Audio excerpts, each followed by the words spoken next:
అలాగే వెండితెరపై హిందీ, తెలుగు, కన్నడ, తమిళ ఇత్యాది భాషలన్నింటిలో కూడా అలరించి ఇప్పుడు 81 వసంతాలు పూర్తి చేసుకుంటున్న ఈ సమయంలో వారిని పలకరించడం మనందరికీ అదృష్టం. శ్రీ కోటా శ్రీనివాసరావు గారిని పరిచయం చేసుకున్నాం. నమస్కారం సార్. నమస్కారం అమ్మా. మీకు పుట్టినరోజు శుభాకాంక్షలు సార్. ధన్యవాదాలు. ఎలా ఉన్నారు సార్? నడుస్తాను బండి.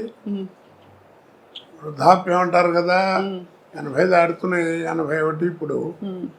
మరి ఏదో కాళ్ళు నొప్పులు, కళ్ళు నొప్పులు ఏదో అంటుండేవారు కదా, అంటాయి కదా, అది తప్పవు.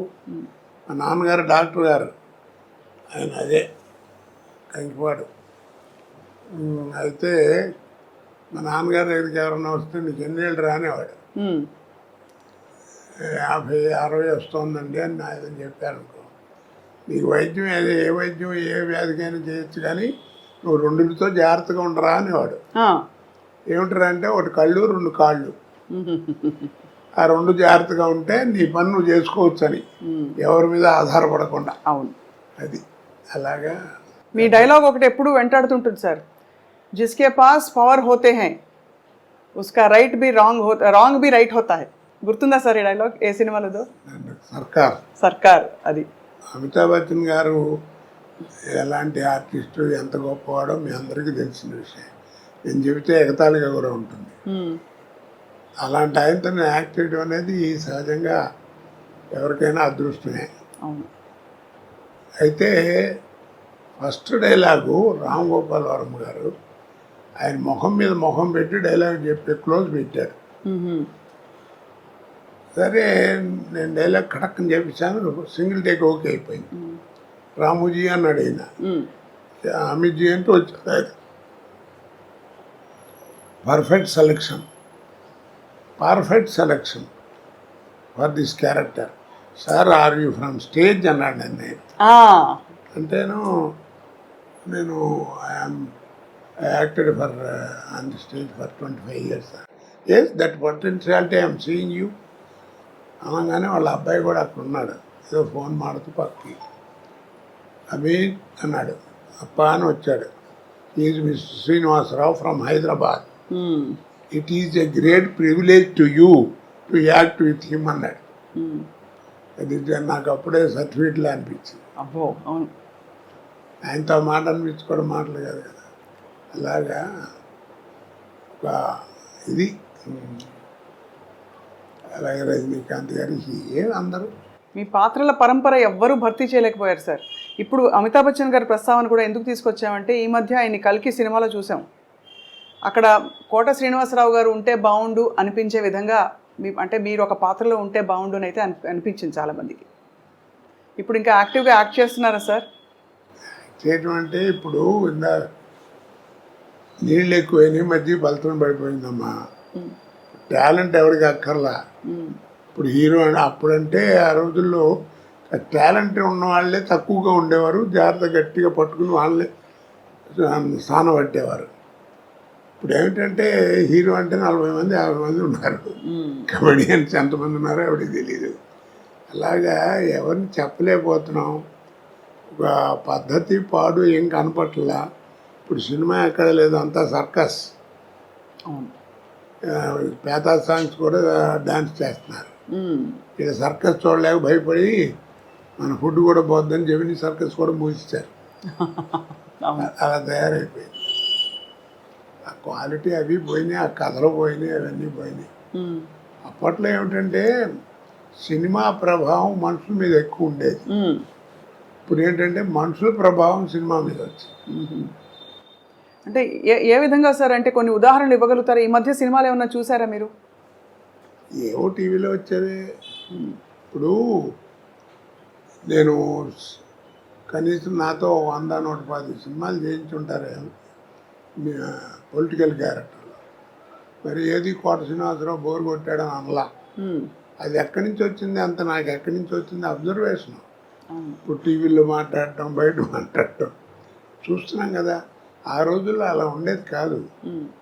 ఆ రోజుల్లో కైకాల సత్యనారాయణ గారి దాకా వాళ్ళకి ఏంటంటే 5 రకాల సినిమాలే ఉండేవి. సాంఘికం, పౌరాణికం, జానపదం, చారిత్రాత్మకం, కౌబాయ్. 5 సినిమాలు.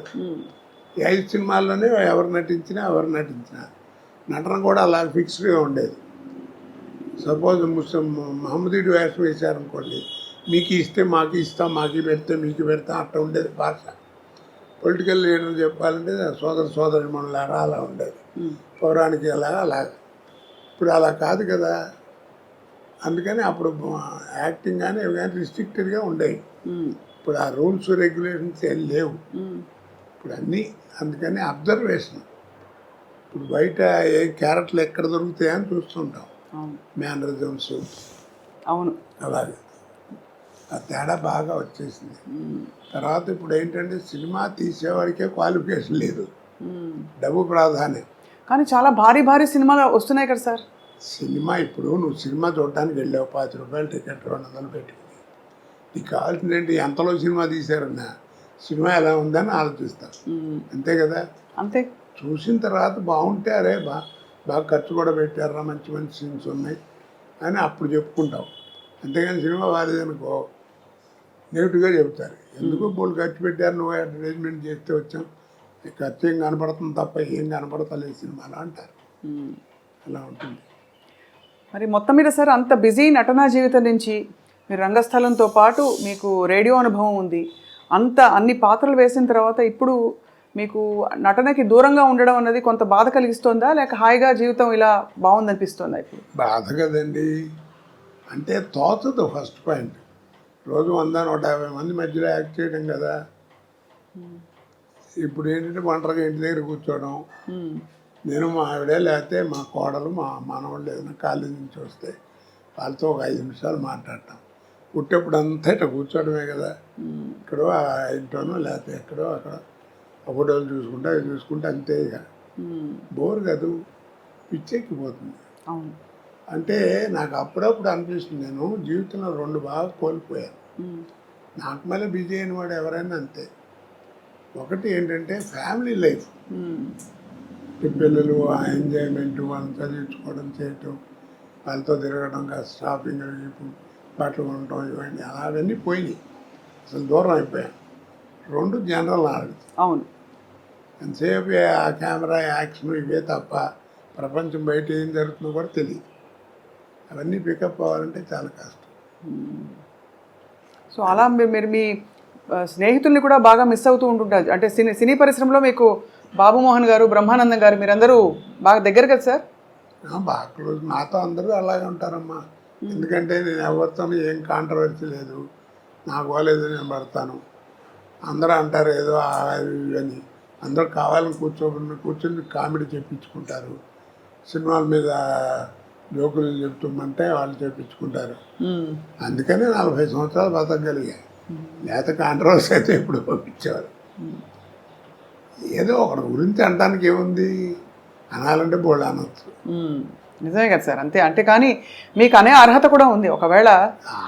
ఏదో అర్హత, ఎందుకంటే మీరు మీ స్వానుభవాలే కదా. మీరు 25 ఏళ్ళు రంగస్థల అనుభవం ఉందంటే అది తీసిపారలేని విషయం. ఆ రోజుల్లో మాండలికాలు ఇవన్నీ నేర్చుకోవటం అంటే తమాషానా.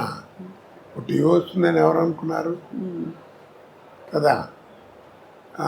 నాటకాలు మొట్టమొదటి అసలు రేడియో లేని మనం లేవు. అవును, అసలు రేడియో దగ్గర ఏంటంటే వాయిస్ని ఎలా ఉపయోగించుకోవాలి, మైక్ని ఎలా వాడుకోవాలి, ఎక్కడ ఒత్తు, ఎక్కడ కామా, ఎక్కడ ఫుల్ స్టాప్, ఇవన్నీ నేర్చుకుంది రేడియో దగ్గరే కదా. అవును, భాష. కాబట్టి అక్కడ అది పునాది రాయి. తర్వాత ఈరోజు పురోగతికి అదే పునాది రాయి. తర్వాత టీవీ వచ్చేవాడికి ఏమైపోయిందంటే మాకే థ్రిల్, నాకే. ప్రతివాడు ఫీల్ అవుతారు అది నటుడు. ఎందుకంటే నాటకాలు అంటే ఫోటోలు ఉంటాయి, ఇలా పెట్టిన ఒక యాక్షన్ ఫోటో ఉంటుంది, అలా ఉంటుంది, అలా ఉంటుంది స్టడీగా. కానీ మనం నడిస్తే ఎట్లా ఉంటాం, మాట్లాడితే ఎట్లా ఉంటాం, అది ఎవరికి తెలియదు. మొట్టమొదటి నేను ఫీల్ అయింది నా లైఫ్లో, నేను ఎక్స్ప్లెయిన్ చేయలేను థ్రిల్ ఏంటంటే 2 నిమిషాలు. గోవింద్ చౌదరి అని టీవీలో ఉండేవాడు, ప్రొడ్యూసరు.